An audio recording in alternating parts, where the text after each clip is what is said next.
The sky turned red before anyone heard the sirens. At first, we thought it was the sunset. It had been cold that evening, the kind of cold that made the rooftops shine faintly even before nightfall. I was standing near the window, watching smoke curl lazily from chimneys, when the light began to change. It wasn't gradual. It wasn't soft. It was as if someone had spilled ink across the horizon, except the ink was burning. A deep, unnatural crimson spread above the city. My mother stepped beside me. "That's not a sunset," she said quietly. There are certain tones in a parent's voice that children never forget. That was one of them. Outside, people began to gather in the street. Doors opened. Footsteps echoed. The air felt tight, like it was holding something back. Then the sirens began. Long, mechanical, unforgiving. They tore through the quiet like metal scraping against bone. Someone shouted from below. "Planes!" I ran to the balcony despite my mother calling my name. The sky in the distance flickered. Not lightning. Flashes. Brief, violent pulses of white inside the red glow. The first explosion arrived seconds later. The ground trembled beneath my feet. Windows rattled. A dog began howling somewhere nearby. Another flash, another tremor, and then the sky itself seemed to pulse. It wasn't just red anymore. It was alive. We didn't wait for instructions. We had practiced this before. Basement, always the basement. My mother grabbed my arm. We moved quickly down the stairwell with the others from our building. Someone was crying already. Someone else was praying. The steps felt too narrow, too slow. Dust fell from the ceiling with each distant impact. By the time we reached the cellar, the air was thick with the smell of damp earth and fear. There were too many of us. Not enough space. The lights flickered once, then steadied. The bombs fell closer.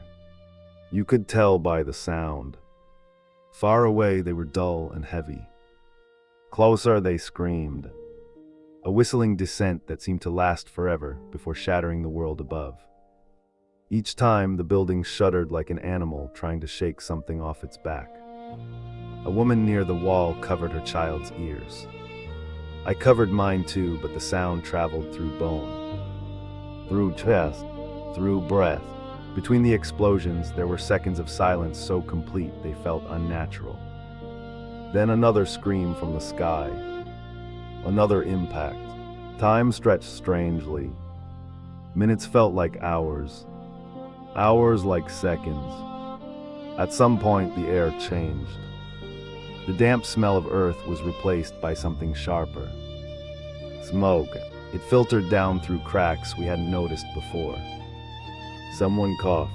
The lights flickered again. This time they went out. Darkness swallowed us whole. The only light came from a small lantern someone had brought. Its flame shook violently each time the building trembled. I pressed myself against my mother's side. Above us, something collapsed. Not our building, but close enough that dust poured down like gray rain. The red glow seeped under the cellar door.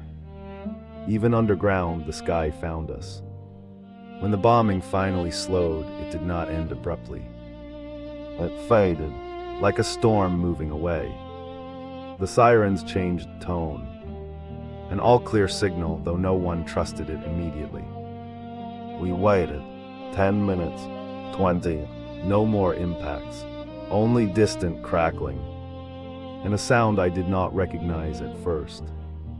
Fire. When we stepped back into the street, the city was no longer the one we had left. The red sky was darker now, thick with smoke. Entire rooftops were missing. Windows were gone. Some buildings burned openly, flames reaching upward as if trying to claw the sky itself. Ash drifted down like snow, except it was warm, and it did not melt. I looked toward the horizon where the first red had appeared. The glow was stronger there, Blocks away, a row of houses had been flattened into something unrecognizable.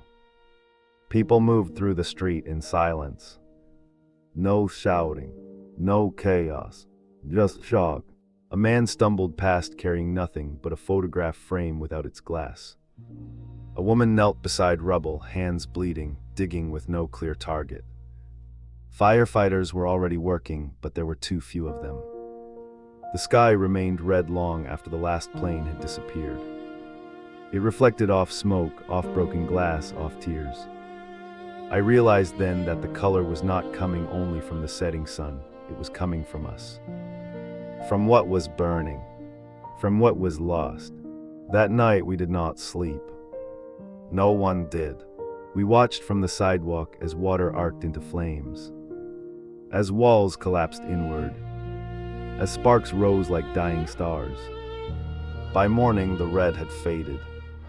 In its place was gray, thick, endless. The street was unrecognizable.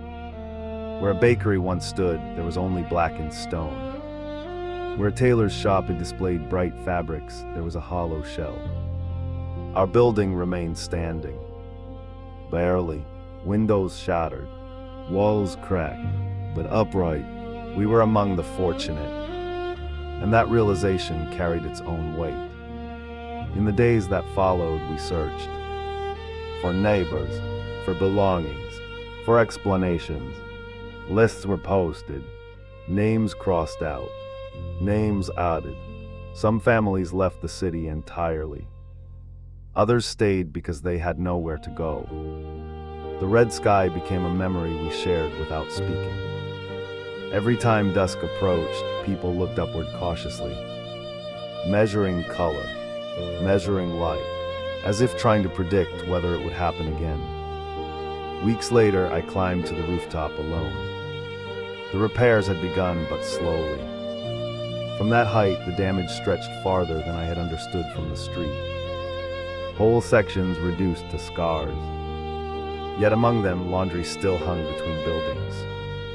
Someone had planted flowers in a cracked window box. Life insisted, even where the sky had burned. I closed my eyes and tried to remember the city before the red. The ordinary blue evenings.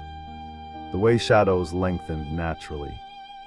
The comfort of sunsets that meant nothing more than night. I realized something then. The sky had not changed permanently. It had only reflected what was happening below.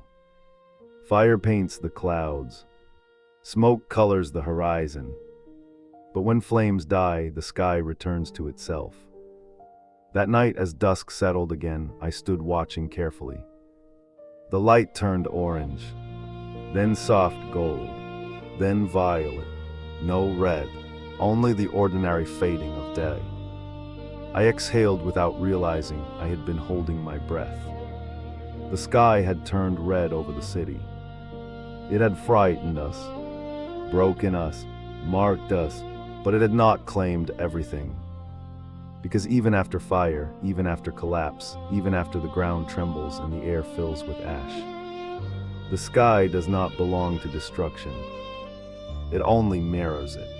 And one day when the smoke clears, it remembers how to be blue again.